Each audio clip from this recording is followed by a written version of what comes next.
오늘 우리 마리아 여전도회 헌신 예배를 드리면서 우리 창조적인 소수의 사람이라는 우리 제목을 가지고 우리 말씀을 우리 생각하고자 합니다.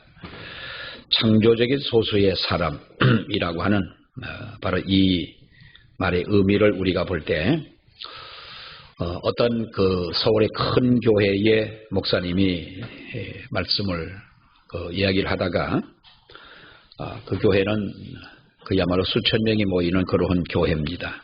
아주 큰 교회죠. 그런데 이런 얘기를 합니다. 우리 교회는 몇천 명이 모이지만은 교회 어느 때나 무슨 일을 할 때나 어떤 일이 있을 때 일하는 사람들을 보면은 그 목사님 표현대로라면 그 얼굴에 햇살이 돼. 그 말이 그러니까 여기서 일을 하는 사람도 그 사람, 저기서 저쪽에서 일하는 사람도 보면은 그 사람, 또 식당에 가보면 또 그 사람. 그러니까 예배를 참석하는 사람들은 많고 들어오고 나가는 사람들은 수천 명이 되지만은 그러나 교회에서 정말로 교회를 위해 일하는 사람은 몇 사람이 안 되더라라고 하는 그 이야기를 합니다. 그런데 그분이 그런 말을 합니다. 자기가 잘 아는 어떤 교회의 주변에 있는 어떤 분이신데 뭐 가끔씩 이렇게 만나서 이야기도 하고 하는데 그분은 캐톨릭 신자래요. 캐톨릭 신자고 평신도 회장을 맡은 서울의 큰 성당을 다니는 사람인데 무슨 얘기를 하다 보면은 그 사람도 그런 얘기를 하더래요. 그래서 그 목사님이 그랬대요. 아니 우리 개신교회만 그런 줄 알았는데 캐톨릭도 그러냐 그러면서 이제 뭐 우스갯소리로 그렇게 말을 했다 하는 이야기를 들어봤습니다. 정말 그렇습니다. 여러분 우리나라가 잘 살게 된 것도 물론 이것은 몇몇 사람이 잘해서 잘 살게 된 것은 아니지만은 그러나 우리가 몇 사람의 타고난 어떤 그 추진력 또는 또 아이디어 또 발명품 이런 발명가들 이런 사람들을 통해서 수천 명, 수만 명 혹은 수십만, 수백만 명이 먹고 사는 바로 그러한 우리가 역사는 너무나 여러분 잘 알고 있지 않습니까? 동물들도 마찬가지죠. 우리가 흔히 아는 말이 개미는 수많은 개미떼가 기어가지만 일을 하는 개미는 20%에 불과하다는 거죠. 20%의 개미가 80%의 개미들을 먹여 살리는 바로 그러한 그 결과를 우리가 볼 수가 있습니다만은 이런 사람들을 지칭하는 가장 적합한 표현이 어떤 표현이냐? 창조적인 소수의 사람들이다라고 하는 것입니다. 사실 이 창조적인 소수의 사람이라고 하는 이 말을 처음 사용한 사람은 영국의 역사학자인 토인비라고 하는 사람이 처음 이 말을 했습니다. 그는 이렇게 말을 했습니다. 인간의 역사는 많은 사람에 의하여 바로 그 진보하고 또 발전해 나가는 것이 아니라 창조적 소수의 신념과 용기에 의하여 이루어진다라고 그랬어요. 수많은 사람들이 이 지구상에는 여러분 70억의 사람들이 살아가고 있습니다. 70억. 그러니까 수많은 사람들이 있습니다만은 우리가 70억의 사람들이 다 같이 그 사람들에 의하여 진보하고 발전하고 이루어지고 있느냐? 그것이 아니라 창조적 소수의 사람들의 신념과 용기를 통해서 바로 이와 같은 창조적인 것을 발전하고 이루어져 나가게 되는 것이다. 여러분 성경도 그렇습니다. 우리가 성경에 몇 군데 있는 이 말씀을 보게 되면 10명이 모였다면 10명의 사람들을 통해서 이루어지는 것이 아니고 100명의 사람들이 모인다면 100명의 사람들을 통해서 역사하는 것이 아니라 바로 역사하는 사람들은 창조적인 소수의 사람들을 통하여 역사하게 된다라고 하는 것인데요. 이스라엘의 우리가 그 남은 백성들, 이스라엘의 남은 자라고 하는 이런 그 말씀을 우리가 봅니다마는, 이사야 선지자는 이스라엘이 바벨론의 포로가 돼서 앞으로 70년간 노예 생활을 하게 될 것이라고 하는 그야말로 비참한 실정을 그런 예언을 했습니다. 예언을 하는 동시에 바로 그런 구원의 노래를 부르게 된 것이죠. 다시 말하면 비통한 이런 일이라고 하는 것이 뭡니까? 이스라엘 백성들의 죄로 인하여 앞으로 이스라엘 백성은 70년이라고 하는 세월 동안을 바벨론에 끌려 올라가서 노예 생활을 할 수밖에 없다. 그러나 그가 그 예언을 하면서 그 동시에 구원의 노래를 하게 된 것은 무엇입니까? 그래도 하나님 앞에는 신실한 남은 백성들이 있어서 그 남은 백성들로 인하여 하나님께서는 바로 하나님 앞에 구원의 노래를 부르게 되는 그와 같은 일들이 이루어진다는 거예요. 이것을 이사야 선지자는 그루터기라고 그랬습니다. 이사야 6장 13절에 있는 말씀에 이런 말이 있습니다. 그 중에 10분의 1이 아직 남아 있을지라도 이것도 황폐하게 될 것이나 밤나무 상수리 나무가 배임을 당하여도 그루터기는 그대로 남아 있는 것 같이 거룩한 씨가 그 땅의 그루터기니라 그랬어요. 상수리 나무, 밤나무가 배임을 당한다 할지라도 나무의 그루터기는 남아 있는 것처럼, 여러분, 이 땅에 남아있는 이스라엘 백성들이 남은 자들은 바로 이 땅의 그루터기와 같은 자들이라는 거예요. 이사야 28장에 보면 이렇게 말합니다. 그날의 만군의 여호와께서 자기 백성의 남은 자에게 영화로운 면류관이 되시며 아름다운 화관이 될 것이다라는 거예요. 여기서 이사야 선지자가 말하는 여러분 그루터기나 남은 자라고 하는 말, 여러 번 말씀을 드렸습니다만 히브리 말로 보면은 쇠리트라고 해요. 쇠리트. 영어로는 이것이 엘리트라고 하는 말이 쇠리트라는 말에서 나온 말이 파생된 말인데요. 엘리트 하면 우리가 알지 않습니까? 쇠리트는 그런데 어떤 의미냐 하면 이것은 아무리 세월이 가도 변하지 않는 사람이라는 거예요. 여러분, 자동차도 그렇게 과학적으로 잘 만드는 차도 세월이 오래 가면 그 자동차의 색깔마저도 조금씩 변해갑니다. 햇빛에 의해서 노출돼서 조금씩 그렇게 색깔이 탈색이 되져 가고요. 아무리 우리가 그 진한 색을 칠해 놓은 것이라 할지라도 햇빛에 노출된 것은 여러분 다 그 색깔이 퇴색돼 버리고 변색이 돼 버리고 만다는 거예요. 그러나 어떠한 세월이 흘러간다 할지라도 변하지 않는 것, 바로 그것이 남은 자라는 말이에요. 쇠리트라는 말이에요. 여러분, 사람들은 어떤 사람이 좋아요? 우리 사람들을 칭찬할 때에 뭐라고 그럽니까? 친구를 칭찬할 때 보면은 저 친구는 정말로 나하고 친구로 만난 지가 몇십 년이 되었는데 처음 만날 때와 지금과 어떻다? 몇 결 같다? 한결 같다. 2결 같다도 아니고 한결 같다는 거예요. 한결 같다는 말은 무슨 말이에요? 그때나 지금이나 똑같다는 말이에요. 변함이 없다는 말이에요. 수많은 세월을 살아오면서 많은 사건들을 부딪히고 여러 가지 정말로 마음속으로 해석하고 생각하고 넘기기에는 힘든 일들을 많이 만났지만은 그 사람을 보니 정말로 한결같은 마음을 가졌더라. 그래서 나는 그를 존경하고 그래서 사랑하고 그래서 좋아한다. 하루에도 3번 몇 번씩 마음이 곤두박질치고 변하고 이런 사람들은요, 이런 사람들을 여러분 볼 때 뭐라고 표현한 줄 압니까? 우리 전문 용어로 저런 인간 처음 봤네 그럽니다. 수십 년을 보면서도 저런 인간 처음 본다는 거예요. 참 우리나라 말은요 정말 희한하면서도 정말 어떻게 이렇게 표현하는지 몰라요. 저런 인간 처음 본다. 이거는요 이제 너하고 나는 너를 볼 생각이 없다 그 말 아니겠어요? 왜 그런 말을 해요? 사람이 수십 년을 같이 살아오면서도 만나고 부딪히면서도 수시로 그 마음이 변하고 생각이 변하고 행동이 변한다면 안 된다는 거죠. 하나님은 어떤 사람을 쓰시는 쓰시느냐? 창조적인 소수의 사람이 어떤 사람이냐? 이사야가 말한 것처럼 그루터기와 같은 사람이요, 남은 자 같은 사람, 이 사람을 통하여 하나님께서는 기뻐하시고 그 사람을 사용하신다는 거예요.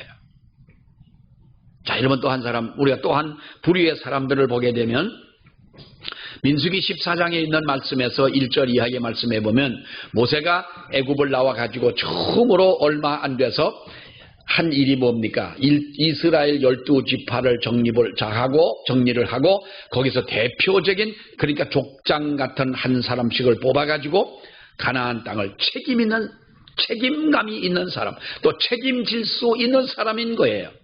그 지파를 대신할 수 있는 사람, 12명을 뽑아가지고 가나안 땅을 들여보내면서 만약에 우리가 가나안 땅을 들어가게 된다면 거기에 살고 있는 원주민들과 분명히 격돌할 것이 분명하고 싸워야 할 텐데 우리가 어떻게 하면 될런지, 그 땅의 형편이 어떤지 하나님이 분명히 약속을 해 주셨지만은 너희가 먼저 가서 돌보고 오라는 거예요. 그리고 보고를 해라 그 말이에요. 12명의 정탐꾼이 40일 동안 여러분 가나안 땅을 두루 돌면서 샅샅이 다 살펴보고 모세에게 와서 모든 이스라엘 백성들이 기대에 찬 눈빛으로 바라보고 있을 때 그들이 보고를 합니다. 12명의 정탐꾼이 보고를 했지요.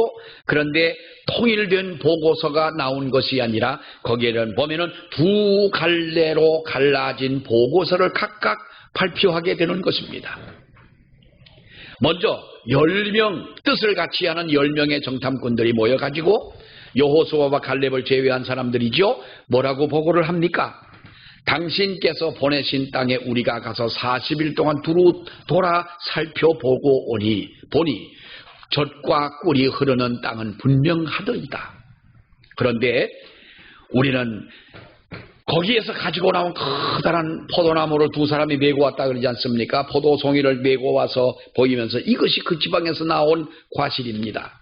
그러나 거기에 사는 사람들, 원래 살고 있는 그 땅을 차지하고 있는 원주민들을 보니 우리와 그들을 비교할 때 우리는 메뚜기와 같은 존재요, 그들은 정말로 기골이 창대한 사람들이더라.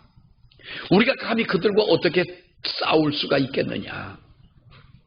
여러분, 성을 쌓고 지키고 서 있는 사람들을 싸워 이기려면 그 사람들보다 많은 숫자가 있어야 하고 그들보다 강력한 힘과 무기를 가져야 이길 수가 있는데 이스라엘 백성들은 가진 것이 아무것도 없어요. 싸운다면 분명히 그 자리를 잡고 있는 사람들에게 어떻게 여러분 싸울 수가 있습니까? 그러니까 우리는 그 땅을 아무리 생각을 해봐도 들어갈 수가 없습니다. 잘 들으세요, 여러분. 12명 중에 10명이 그런 말을 했어요. 자, 그러니까 여호수아와 갈렙이 이 비관적인 보고를 접하고 소동이 일어나고 울고 모세를 원망하고 이제 우리가 죽든 살든 가나안으로 애굽으로 돌아가자라고 하는 이스라엘 백성들의 앞에서 뭐라고 여러분 말합니까? 이른바 패배주의의 기색이 아주 짙은 이 사람들 앞에서 뭐라고 얘기를 합니까? 그들이 이렇게 보고를 했습니다. 우리가 돌아다니며 정탐하고 온 땅은 그들이 말한 것과 똑같습니다.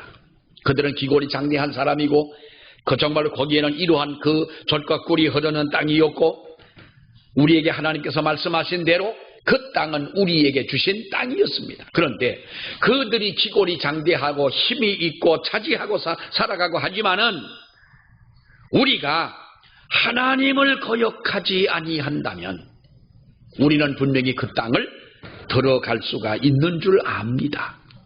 뭐라고 말했습니까? 그들은 우리의 밥이요 그랬어요.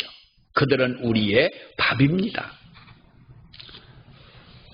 이팝나무라는 나무가 있습니다. 길가에 가로수로 심어놓은. 이팝나무가 왜 이팝나무입니까? 밥을 쏟아서 이렇게 해놓은, 금방 왜 해서 이렇게 해놓은 밥같이 생겼다 그래가지고 이팝나무라고 그러지 않습니까? 그들은 우리의 밥입니다. 이팝나무 같이 생겼나? 밥입니다. 근데 그 말이 무슨 말입니까? 하나님이 우리와 함께 하신다면 그들이 아무리 기골이 장대하고 힘이 세고 무기를 가지고 있다 할지라도 분명히 우리는 이길 수가 있습니다. 하나님이 들어가시라고 하는데 우리가 못할 것이 뭐냐 그 말입니다. 여러분 보세요. 모세와 아론은 다수의 10명의 정탐꾼들이 말한 이 말을 우리가 민주주의의 어떤 결의권을 가지고 이야기를 하자면 10명의 정탐꾼들의 말이 맞는 것이지요. 그러나 소수이지만은 하나님 신앙과 용기에 넘치고 하나님을 전적으로 의지하는 여호수아와 갈렙의 그 말을 위대한 결단을 내리게 됐다고 하는 것입니다. 진리는 수에 의하여 밝혀지는 것이 아닙니다. 많은 사람들이 그렇다고 해서 진리는 그렇게 결정되어지는 것이 여러분 아닙니다. 때로는 우리가 교회에서도 교회를 다스리는 데에 민주주의적인 수단을 응원하는 경우들이 여러분 많습니다. 물론 오늘 점심에 나눠준 떡은 아주 탁월한 선택이셨습니다. 아주 떡이 맛이 있었습니다.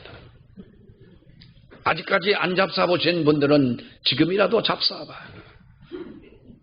맛있습니다. 근데 떡을 할 때 우리가 무슨 떡을 할 것이냐, 10명이 12명이 모여가지고 오늘은 우리가 부활절이니까 예수님의 피를 생각하고 예수님의 고난을 생각해서 우리가 붉은 팥을 삶아가지고 시루떡을 합시다. 그래서 한 건 아니겠지만 말하자면 합시다. 10명이 그 떡을 하자 그랬어요. 아이고, 그래도 떡이야. 연세 많은 분들도 많고, 그러니까 그래도 떡이라면 인절미지. 2사람이 인절미를 하자 그랬어. 그럼 뭔 떡을 해야 되겠어요? 떡은 진리가 아니잖아. 뭘 하면 어떻게 해서 많은 사람이 하자는 대로 따라가는 거예요. 오늘은 우리가 다음 주일은 우리가 국수를 삶읍시다. 아이고, 그래도 국수 먹고 사람이 어떻게 살아? 밥심에 사는데 그래도 밥을 합시다. 국수 하자고 하는 사람이 그러나 많다면 많은 사람의 결정을 따라서 할 수는 있는 것이죠. 여러분, 무슨 일을 할 것이냐, 무엇을 할 것이냐는 다수결로 인해서 안건을 처리할 수는 있지만은 진리는 다수에 의하여 결정되어지는 것이 아니다 하는 것입니다. 하나님의 말씀으로 결정되어지는 줄로 믿습니다. 그런데 우리는 이러한 것까지도 사람들의 의견을 통해서 이루려고 한다는 것이에요. 그러니까 브라이시라고 하는 유명한 신학자는 그렇게 말했습니다. 하나님의 나라라는 책을 쓰면서 그 책의 내용 중에서 그런 모세의 공헌을 3가지로 이야기를 했습니다. 첫째는 하나님은 오직 한 분이시다고 하는 신념을 가지고 모세는 일했다는 것이고요. 하나님을 형상화하지 않았다는 것입니다. 눈에 보이지 아니하는 그 하나님이었지만은 그러나 그런 하나님만을 전적으로 의지했고, 또 하나는 하나님은 인간과 그 역사의 섭리자라는 것을 밝혀 주었다는 것이 모세가 이스라엘 백성들에게 한 큰 일이라고 이렇게 이야기를 합니다. 여러분, 세상이 모두 같은 말을 한다 할지라도 하나님의 말씀이 세상이 주는 말과 다르다면 우리는 하나님의 말씀 편에 설 수 있는 창조적 소수의 사람이 돼야 하나님이 우리를 쓰시게 되는 줄 믿습니다. 이것이 우리의 신앙이라는 것이죠. 여러분, 또 한 사람 보세요. 오늘 본문에 있는 이 말씀을 보게 되면 예수님과 막달라 마리아라고 하는 여인의 또 한 번의 이 만남을 우리가 볼 수 있습니다. 예수님이 십자가의 죽음이 임박했음을 아시고 있을 때 유대인 지도자였던 시몬의 집에서 예수님과 이제 이렇게 만찬을 하게 되었습니다. 여러분, 그때에 이 자리에 한 막달라 마리아라고 하는 한 여인이 참석을 하게 되었습니다.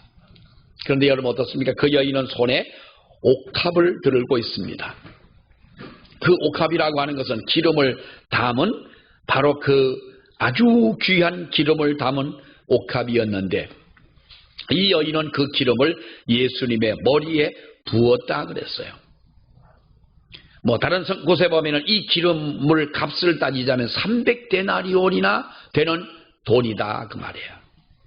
300데나리온이라고 하는 것은 우리가 300일을 장정히 일해주고 받을 수 있는 것이 한 데나리온이라고 본다면 300데나리온은 1년치 그 300일 동안의 월급이나 마찬가지인 거예요. 그러니까 그 돈이 얼마나 많은 돈이냐 하는 말이죠. 그러니까 이 광경을 보고 있던 사람들 사이에서 소동이 벌어졌어요. 제자들은 어찌하여 이 값진 기름을 허비했느냐. 허비했지요. 300데나리온이나 되는 그 비싼 기름을 예수님의 머리에 붓고 그 기름이 흘러서 내려가지고 그것을 자기의 머리털로 발을 닦은 이러한 모습을 보면서 정말 그 퍼포먼스는 귀하고 멋있다고도 볼 수 있고 정말 그렇지만은 그 사람들의 생각에 이 값진 기름을 왜 허비를 했느냐. 꼭 나오는 말이 어떤 말입니까? 그 많은 것을 가난한 사람들에게 나누어 주면은 얼마나 유익하겠느냐라는 거예요.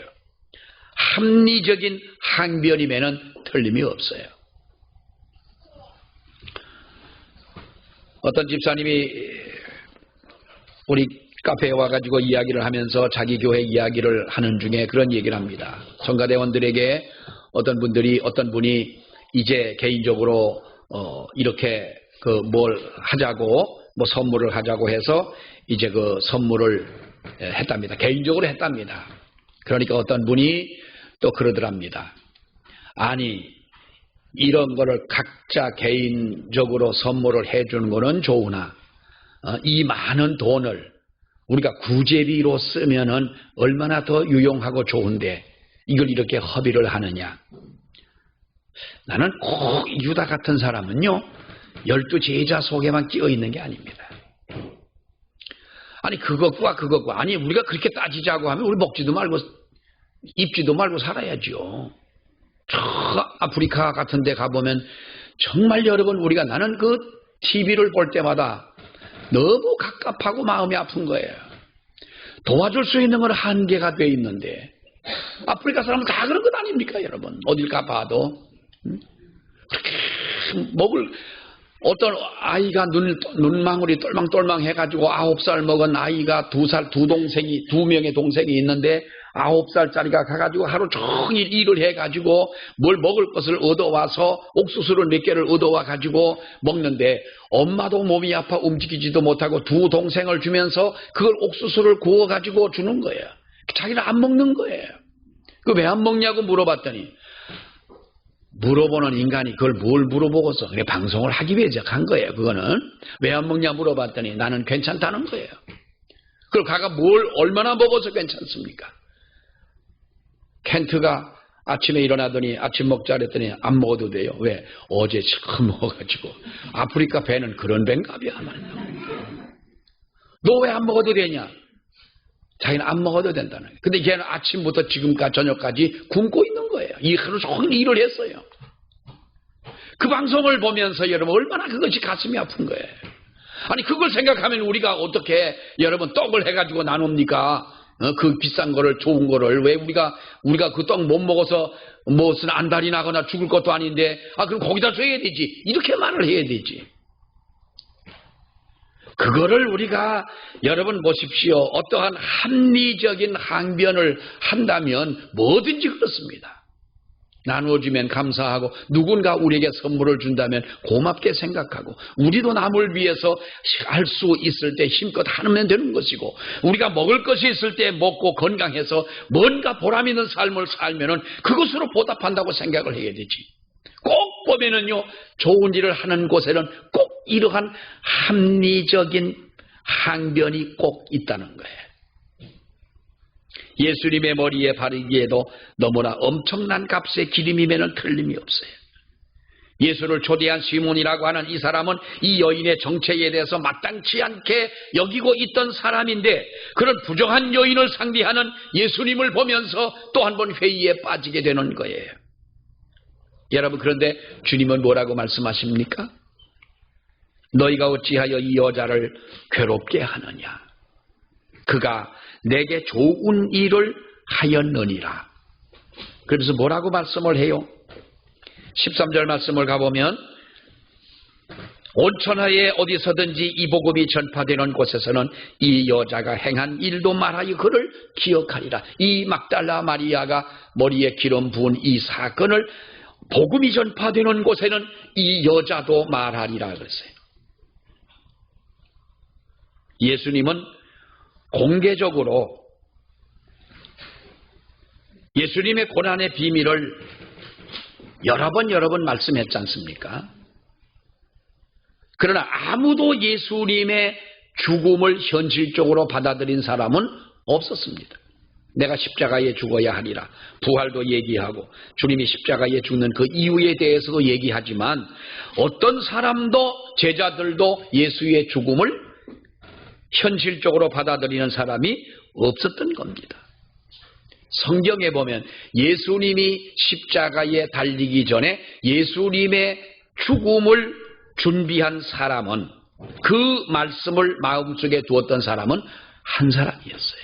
아리마대 요셉이 자기의 무덤에 예수님을 장사 지낸다 했지만 그 십자가 사건이 이 뒤의 사건 아닙니까? 여러분, 예수님의 이 말씀을 마음에 두고 예수님의 죽음을 대비하여 향유를 부은 여인이 바로 이 막달라 마리아라는 거예요.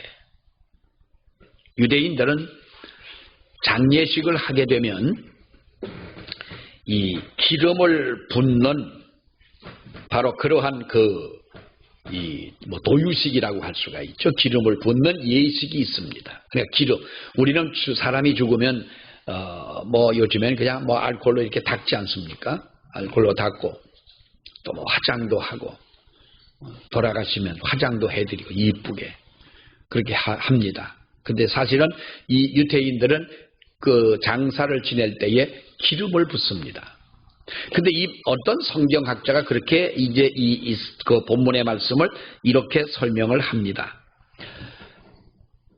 예수님이 분명히 십자가에 돌아가신다고 하는 것을 믿었던 이 막달라 마리아는 어떻게 보면은 예수님은 그 로마의 법정에서 반로마, 반체제 인사로 처형을 당하게 되면은 그 끔찍한 죽음을 당하고 그야말로 이 제대로 된 장례식, 격식을 갖춘 장례식이 이루어지지 않을 것을 알았기 때문에 미리 그런 기름 부음을 예수님의 머리에 실행한 여인이다라고 하는 거예요. 사실이든 아니든 간에 어쨌든 바로 이 여인은 예수님의 생전에 그 도유식이라고 하는 기름을 붓게 된 것입니다. 신학자 틸리히라는 사람은 이것은 그 여인의 거룩한 낭비였다 그랬어요. 거룩한 낭비다. 그러나 이 거룩한 낭비가 구원의 역사의 추진력을 가져왔다 그랬어요. 역사가 토인비는 인류의 구원은 바로 이 여인과 같은 사람에 의하여 성취된다. 수많은 여인이 주님을 따랐고 수많은 사람들이 주님과 함께 했지만 과연 이와 같이 하나님 앞에 헌신적인 주님의 장례를 준비하며 주님 앞에 이 모든 것을 허비하며 봉사한 사람이 과연 얼마나 되는, 교회 역사는요, 이 여인과 같은 전적인 헌신의 사람들에 의해서 존속되었고 또 부흥되었음을 우리는 볼 수가 있습니다. 하나님은 물론 우리가 하나님의 교회에는 구름같이 수많은 사람이 둘러서고 정말로 수많은 사람이 이렇게 찾아와서 하나님 앞에 예배하고 영광 돌리고 구원받는 것을 주님은 기뻐하십니다. 실질적으로 그러나 따지고 들어가 보면 하나님의 일을 열심히 하는 사람들은 그야말로 소수에 불과하더라. 창조적 소수의 사람이 하나님의 귀한 일을 이루어더라는 것입니다. 우리 마리아 여전도에 저는 그렇습니다. 기도할 때 하나님 우리 약합니다. 이 말 하지 마시길 바랍니다. 앞으로 기도하실 때 여러분, 주야, 개인적으로 기도할 때는 주님 나는 죄인이고 나는 연약한 자고 아무것도 할 수 없고 그건 사실입니다. 그러나 우리가 대표 기도할 때는요, 주야 우리 교회가 연약합니다. 재정이 연약합니다. 그 기도할 때는 좀 미안한 생각 안 들지? 여러분들 땅 많잖아. 근데 무슨 재정 하나님 저 땅은 놔두시고요 우리 교회만 연약합니다. 이러면 안 되잖아요. 그러니까 우리가 기도할 때는 그래서 어떻게 하자는 얘기가 아니고 우리가 여전도회가 연약합니다. 여러분 기름 붓는 한 여인만 있으면 되는 거다. 아멘. 12명의 정탐꾼이라고 하지만 그들은 250만 명을 대표하는 사람 중에 한 사람이, 두 사람이었어요. 그 두 사람만 있으면 여러분 되는 것 아닙니까? 소돔과 고모라 성을 멸망하느냐, 그 소돔과 고모라 성이 존재하느냐에는 한 명의 의인이 여러분 필요했던 것 아닙니까?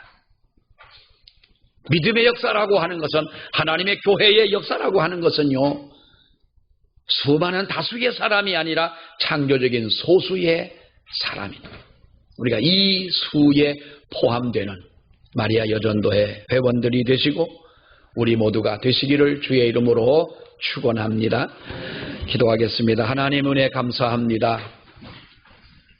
연약하고 부족한 저희들이지만은 하나님께서 우리를 부르셔서 또 우리에게 큰 은혜를 주님이 내리셔서 하나님의 일을 감당할 수 있도록 역사하심을 아버지 앞에 진실로 감사합니다. 창조적인 소수의 사람, 12명의 정탐꾼 중에 2명의 여호수아와 갈렙 같은 사람, 그리고 온 사람들이 한 방에 가득했지만은 옥합을 들고 있는 막달라 마리아와 같은 한 사람의 희생을 통하여 주님은 그를 역사하시고 인도하며 이사야 선지자가 말한 것처럼 하나님이여 그루터기와 같은 사람이었고 이 사람의 남은 자를 통하여 하나님은 영광을 받으신다 하였사오니 우리가 그렇게 하나님 앞에 쓰임을 받기를 원하며 그렇게 하나님 앞에 인정받기를 원합니다. 마리아 여전도회를 붙잡아 주시고 함께한 우리 모든 성도들을 주님이 붙잡아 주옵시며 우리 곡수교회가 비록 겉으로는 하나님이여 작아 보이고 약해 보이는 것 같지만은 하나님의 능력을 힘입고 아버지 앞에 맡겨진 사명을 감당할 수 있는 교회와 우리 모든 성도들이 되게 하여 주시옵소서. 예수님 이름으로 기도하옵나이다. 아멘.